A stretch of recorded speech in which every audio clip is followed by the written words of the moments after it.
நாங்கள் பெருமையாக சொல்கிறோம் 200 ஊப்பி தான் அப்படிங்கிறதெல்லாம் எதற்கு? இப்போ நீங்கள் சொன்னது கொத்தூஸ் அப்படின்னு சொன்னது கொத்தூஸ்ன்னு மெனு கார்டே போட்டாங்க. திமுக கொத்தூஸ் கொத்தூஸ் புரோட்டாங்கிற அளவுக்கு அது போகுதுல்ல. ஏன் இந்த மாதிரியான வார்த்தைகள்லாம் பயன்படுத்தணும்? அல்லது அது தவறுதலாக பயன்படுத்தப்பட்ட வார்த்தையா? இல்லை எதற்காக அது அங்கே பேசப்பட்டுச்சு? இல்ல அது தவறுதலாக பேசப்பட்டுச்சு, உணர்ச்சி வசப்பட்டு நான் பேசிட்டேன் அப்படின்னு நான் சொல்ல வரல. அதே நேரம் கொத்தடிமைனா, ஆமா நாங்க திமுக குடும்பத்துக்கு கொத்தடிமையா இருப்போம், திமுக கட்சிக்கு கொத்தடிமையா இருப்போம் அப்படிங்கிற அர்த்தத்திலையும் அது சொல்லப்படல. அதனுடைய 2, 3 நொடிகள் அந்த 3, 4 செகண்ட்ஸ் கிளிப்பை தான் நீங்க பாக்குறீங்க. சோசியல் மீடியா முழுக்க அதை தான் பரப்பவும் செய்யறாங்க. ஆனா அதனுடைய முன்னாடி நான் சொன்ன விஷயம் என்னன்னா, திமுகவை பொறுத்த வரைக்கும் கொத்தடிமைக்கு எதிராக போராடின ஒரு இயக்கம். யாரும் கொத்தடிமையா இருந்துடக்கூடாது. ஏன் ஒரு குண்டா இருக்கிற ஒருத்தனை ஒல்லியா இருக்கிறவன் கை ரிக்ஷான்ற பேர்ல இழுக்கிறத கூட தடை செய்யணும்னு சொல்லிட்டு இந்தியாவிலேயே தடை செய்தவர் முத்தமிழறிஞர் கலைஞவங்க.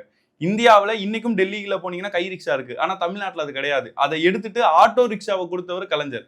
சோ எந்த வகையிலுமே கொத்தடிமைகள் இருந்துடக்கூடாதுன்றதுக்காக மிகப்பெரிய அளவுல சட்ட ரீதியான மாற்றத்தையே கலைஞர் கொண்டு வரும் பொழுது அவரால பயனடைந்தவர்கள் நாங்க கொத்தடிமையா தான் இருப்போம்னு சொல்ல போறது கிடையாது. அப்ப என்ன அர்த்தத்துல எதுக்காக அந்த இடத்துல சொல்லப்பட்டதுன்னா, உங்களை நாங்க விமர்சிக்கிறோம். தாவேக ஆட்சியை எதிர்த்து கேள்வி கேட்கிறோம். உங்க தலைவர் எதுக்குமே வாய் திறந்து பேச மாட்டாருன்னு கேட்கிறோம்.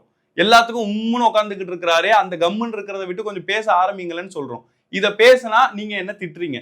என் குடும்பத்தை திட்டுறீங்க, என் கூட பிறந்தவங்கள திட்டுறீங்க. பெண்களா இருக்கிறவங்கள விர்ச்சுவல் வாரியர்ஸ் அப்படிங்கிறவங்க விர்ச்சுவல் அபியூசர்ஸா இன்னைக்கு மாறிட்டாங்க. அப்ப இப்படிலாம் நீங்க உங்க ஆட்சியை எதிர்த்து கேள்வி கேட்டா, உங்களுக்கு எதிராக நாங்க பேசினா கொத்தடிமைன்னு சொல்லுவீங்களா?